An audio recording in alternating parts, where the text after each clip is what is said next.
Good morning and welcome to the National Newspaper Publishers Association's Let It Be Known. Today, locked out. With the midterm election just days away, the Sentencing Project has released a new report called Locked Out 2022, which has found that 4.6 million people can't vote because of felony convictions.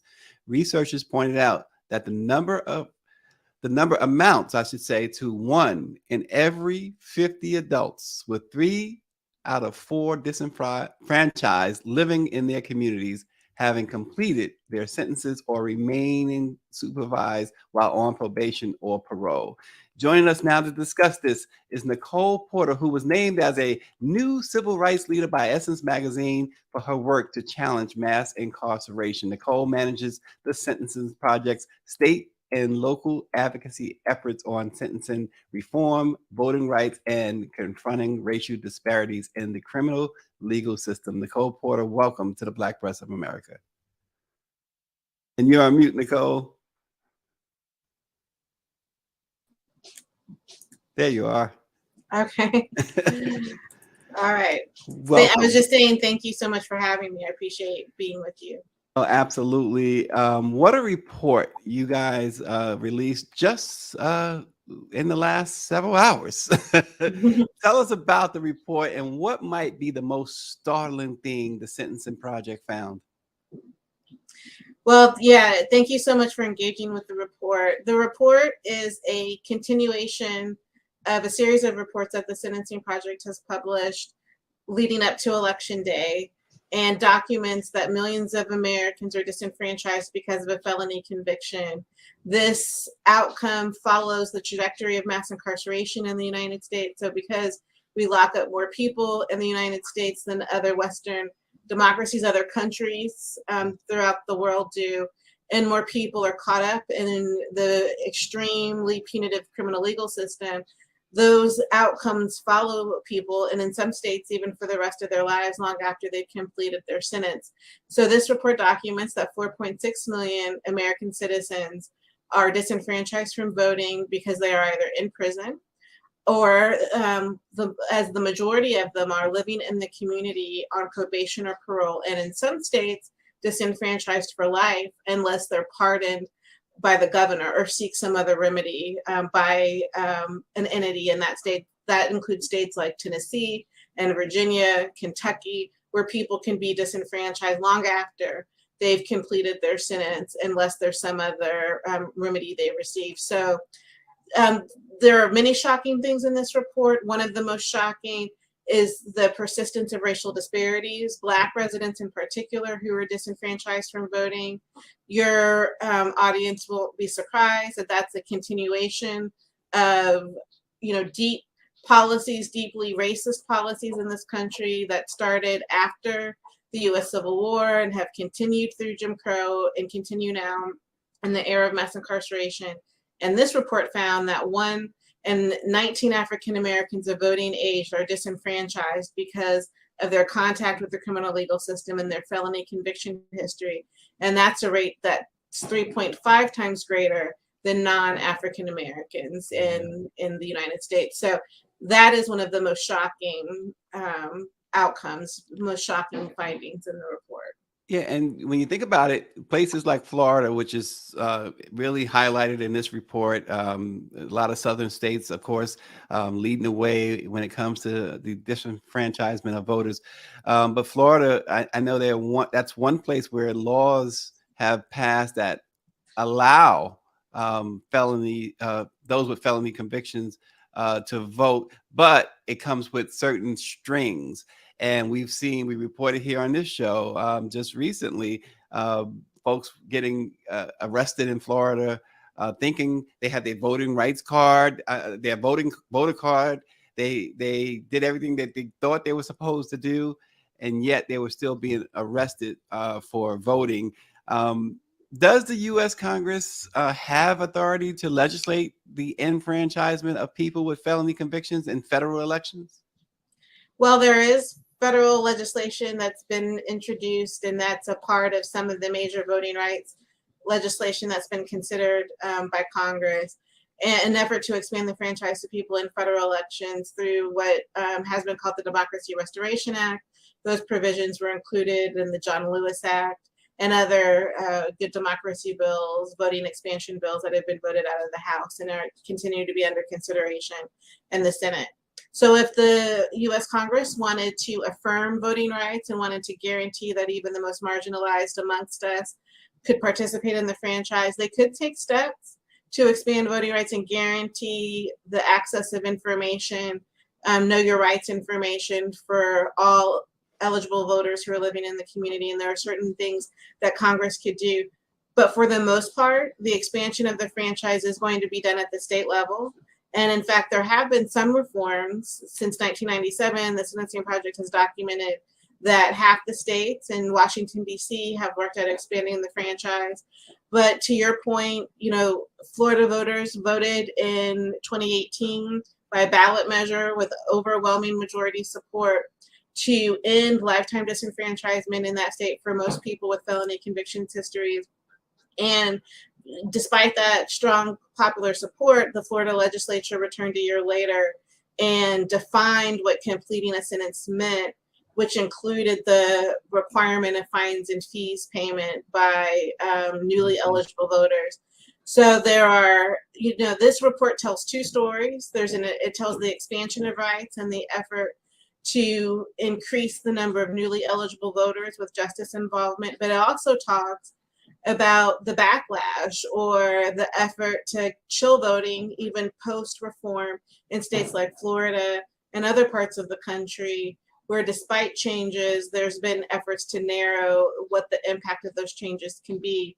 And, you know, you mentioned that there were these outrageous prosecutions, outrageous arrests in Florida in August of formerly incarcerated, newly eligible voters who mistakenly registered and voted, but after they were encouraged and educated around their potential new rights by nonpartisan Florida officials, and yet current Florida officials have made the outrageous step to arrest those folks for voter fraud.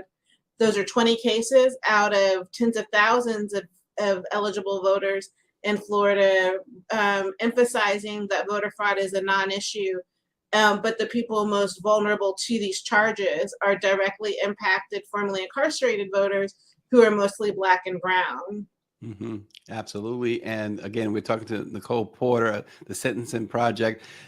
Great research. They've put together a report through extensive research called Locked Out 2022. Research in Alabama, Mississippi, and Tennessee, more than 8% of the adult population, one of every 13 adults, is disenfranchised. Talk about that. And again, these are southern states. First, let's talk about that and talk about what you're seeing outside of southern states, northern states, the western states. Is it different, and how much different? Well, I mean, the states you mentioned are states that do not make it easy for people to vote, and the impact of felony disenfranchising laws has continued to impact the electorate and undermine democracy in those states, to make it incredibly hard, even for people who are eligible to get their rights restored, to navigate the process to do that. In Mississippi, in order to benefit from suffrage legislation, individuals who are directly impacted have to get an individual piece of legislation introduced on their behalf by their state representative or state senator. And that suffrage bill has to navigate the legislative process like any policy bill does. So a resident who with a felony conviction has to go to their state rep or state senator and convince them to introduce a suffrage bill that goes through the committee process, has to get voted out of the floor, goes into the next chamber, goes through the process all over again, and then could ultimately be vetoed by the governor. That has to happen for each individual resident in the state. And as you said, 8% of eligible of voters of residents of voting age are disenfranchised because of a felony conviction, not just those in prison, but a majority of whom live in the community, who pay taxes and are expected to be good neighbors. So they don't make it easy to vote at all. And that's similar in Alabama and Tennessee. Those states also delineate specific offenses that disenfranchise people. So that also makes it very complicated. Oftentimes people don't know exactly what their charges are. This connects to why the law can be confusing in states like Florida as well. And so this effort to prosecute people for voter fraud when people don't fully know what they've been charged with, what offenses might have led to their felony conviction history. I mean, people know that they've been arrested, they know that they've been sentenced, but when people explore what their criminal conviction history is, they're oftentimes surprised by the number of charges they've been convicted of and exactly what those charges are under the state criminal code. And then lastly, you asked about other parts of the country. It's not just the South that has high rates of disenfranchisement. I mean, there are 4.6 million people that are estimated to have lost their right to vote. Those are folks living all over this country. There are people living in the community disenfranchised for decades in states like Minnesota and other states in the Midwest. There are states there are states around the country, including South Dakota, where more than 1 in 10 African American adults is disenfranchised. So it is the southern states do substantially influence this conversation, but it is not specific or unique to the South that where felony disenfranchisement is a problem. This is also a problem across the country. Well, having said that, your research really highlighted too that Florida remains, and I'm quoting now from the study. It says the nation's remains the nation's disenfranchisement leader in absolute numbers, with over 1.1 million people currently banned from voting. Often, as you stated a little earlier in this program, because they cannot afford to pay court-ordered monetary sanctions. You guys found, and those were, and that policy was intentionally imposed by the legislature following that 2018 ballot measure, which is very simple language. It says that once people complete their sentence, they're then eligible to vote. And then the legislature further defined what completion means with that fines and fees obligation, which should be rightly compared to a poll tax, because that is what the legislature decided to impose on its citizens, people who have to pay taxes. Florida doesn't have an state income tax, but it has other taxes, people who are expected to be good neighbors in a range of ways. And the legislature also imposed essentially a poll tax on Florida, on newly eligible voters in Florida with that, with those policies. Yeah, one of the things, just staying with Florida for one moment, that really jumped out as well was that the Sentencing Project found that over 934,000 Florida residents who've completed their sentences remain disenfranchised. That is a problem, isn't it?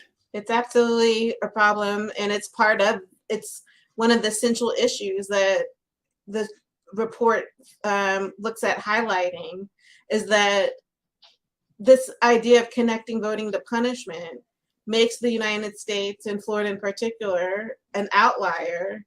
And it's why there's such low rates of voter participation overall in this country, because this nation seeks to make it very challenging for all of its residents to vote, and chooses to intentionally disenfranchise and marginalize people from the electorate. In Florida is at the forefront of that. Yeah, and then we also see from the report about 1 million women are disenfranchised, which is over 1/5 of the total of the disenfranchised population. So it's minorities, because we know Latinx. There's a large number of Latinx individuals disenfranchised, and of course, as we are discussing, a lot of African Americans are disenfranchised. Then you have women. So there's a theme here, right? When we see minorities and women really are the targets here. And we know we're talking about those who were incarcerated, but other folks have been incarcerated too. Well, the history of these policies was intentional at marginalizing Black men following the Civil War, during as Southern states reconstituted themselves, and then during the post-Reconstruction period, really honing in on felony conviction as a proxy for Blackness to undermine the Black electorate. And that history is clear in state legislative histories in Mississippi and Alabama, where the white supremacist constitution writers of the time specifically identified offenses that they assumed Black residents would commit, and with the intentional purpose of disenfranchising them and undermining Black power, Black political power in those states. So in the Mississippi Constitution, there are specified disenfranchising offenses. This is also true in the Alabama Constitution and in Tennessee, where people can lose their right to vote even after they've completed their sentence. There are certain offenses that continue to disenfranchise people post-sentence. So, and which offenses lead to that lifetime disenfranchisement is a part of who the Constitution writers imagined would be impacted by those choices. So, for example, in Mississippi, in Alabama specifically, people could be disenfranchised for life for domestic abuse, but not for murder. And that's because of the bias of the Constitution writers during the post-Reconstruction period of assuming that Black men were more likely to be perpetrators of domestic abuse than murder. No offense is right, but the idea that they would allow homicides, people convicted of homicide to vote because maybe, white residents were killing Black residents without any accountability during a post-Reconstruction period where white violence was able to, reinforce the racial caste system in that state and other states in the South. So, not disenfranchising people for murder, convicted and sentenced for murder, but choosing other offenses that could lead to lifetime disenfranchisement was an intentional practice on behalf of white supremacist lawmakers during the post-Reconstruction period to undermine the Black electorate. Wow. And with all that, Nicole, has there been any, well, let me ask it this way. I'll just ask it flat out, and you can tell me whether or not there's research on this or not. Are people with felony convictions more likely to vote Democrat over Republicans or Republicans over Democrats? Well, there's an assumption of that because of who people imagine to be convicted of felonies and to be in prison.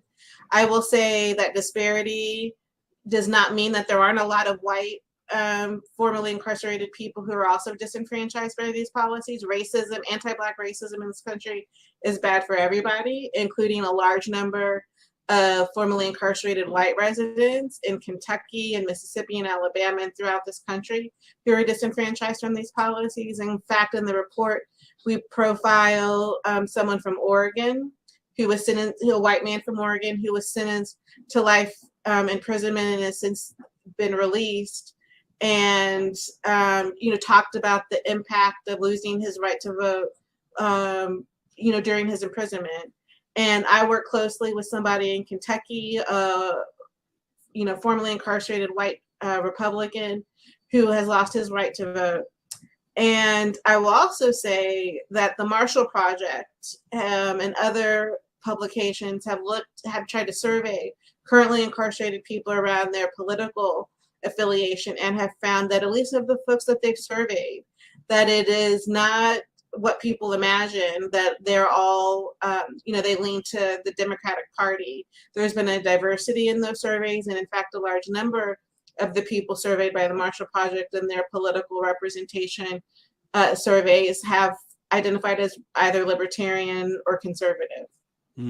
So the Ron DeSantis's and the Greg Abbotts of the world need to cut it out, right? They need to cut this out.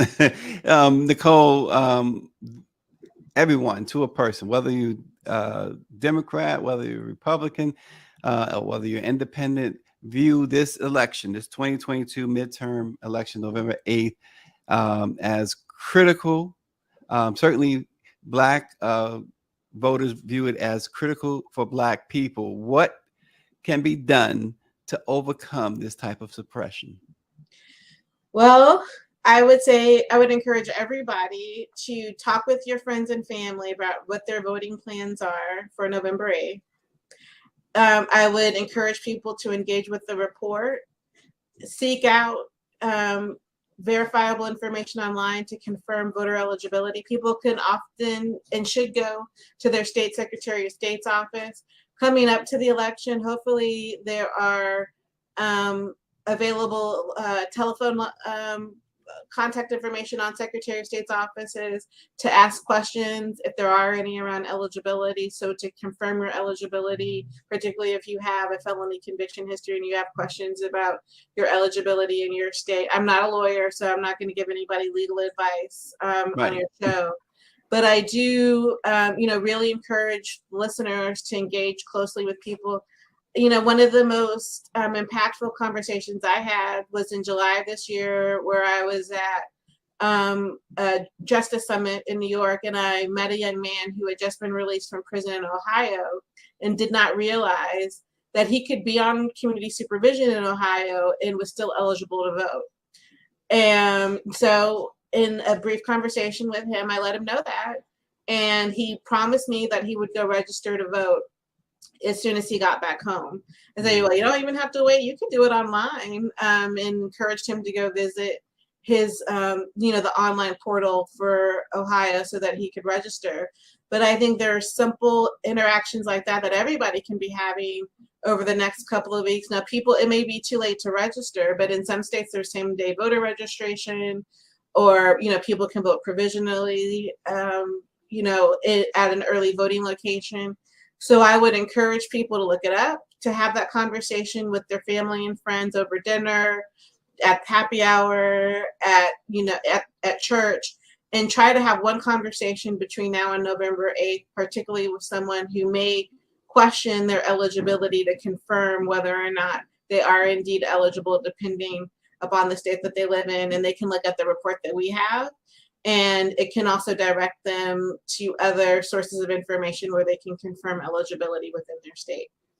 And for those who, again, for those who were incarcerated, have served their time, have paid their debt to society, this is a thing where, and you touched on it earlier, taxation without representation.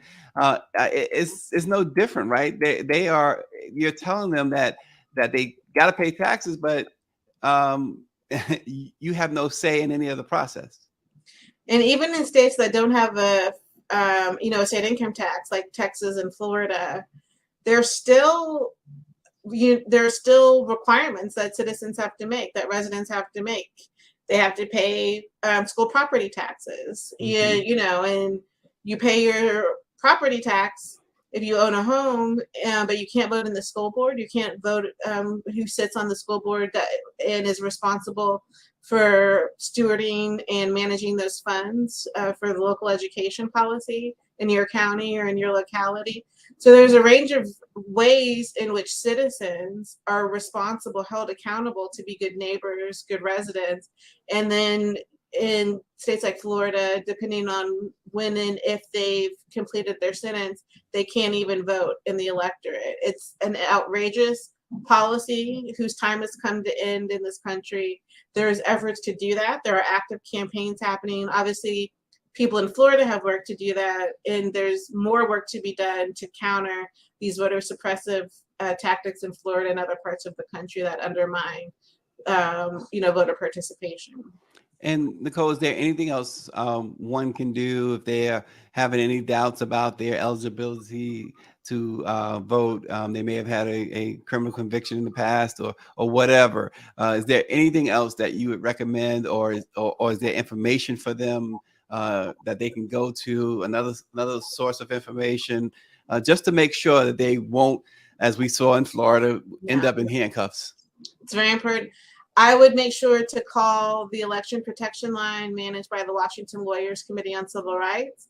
They are going to be staffed between now and election day to answer specific questions at the state and local level. I don't have the number committed to memory, but people can search online or easily for it. And that is one place to call and to confirm, and to reach out to an expert to confirm eligibility. And Nicole, you've been doing this work with mass incarceration for a long time. what's the sense? Again, we've been talking about how they're those who have been incarcerated, how they've been disenfranchised voting wise. What's the sense of the morale? Because you want these people, returning citizens, you want them to have a fair shake, right? Does this further demolishes, if you will, their thoughts, their, just getting back into society and getting a new start that kind of takes away from their fresh start? Well, I think this report is a sobering reminder of the challenges in this country when it comes to mass incarceration and its collateral impacts, not just on the millions of people who cycle in and out of jails and prisons, but also their family and the communities. I mean, including children and parents who, are left behind when people are disappeared, but also neighbors and friends, and just the loss of human and social capital given just the magnitude of the mass incarceration problem in this country. Voting is among a range of pro-social indicators that can help impact someone's future life course even after they've left prison. Included among voting should also be considered quality housing, living wage employment, and a range of other community connections to keep people safe and to return people better than when they went into prison or jail or when they came in initial contact with the criminal legal system. I'll just say that despite how sobering the report is, there is a movement working to counter this, working to expand rights. The folks in Florida did it, even though the legislature tried to reverse it or tried to undermine what Florida voters did in 2018. In addition to the reform through Amendment 4 in Florida, there's been other expansions across the country. People on probation and parole got their voting rights back in New Jersey and Nevada in the last couple of years. Washington, D.C. Ended felony disenfranchisement completely, expanding voting rights to people sentenced to prison, so people in criminal custody with the felony conviction can vote and have voted in previous election cycles in DC since 2020. And there's active efforts to expand the franchise to people in prison in other parts of the country, including pending legislation in Illinois that will be considered after the midterm during a special session in November, and also legislation planned for introduction in Oregon and New Jersey. So in spite of the sobering news of this report, in spite of the political stunts by Florida officials in August that helped to dominate the conversation last week and over the weekend with those outrageous arrests, there is a movement, and the movement is going to continue, is operating in the context of these voter suppression tactics that are dominating the electoral cycle this year, and maybe something that the country is continuing to confront in election cycles to come.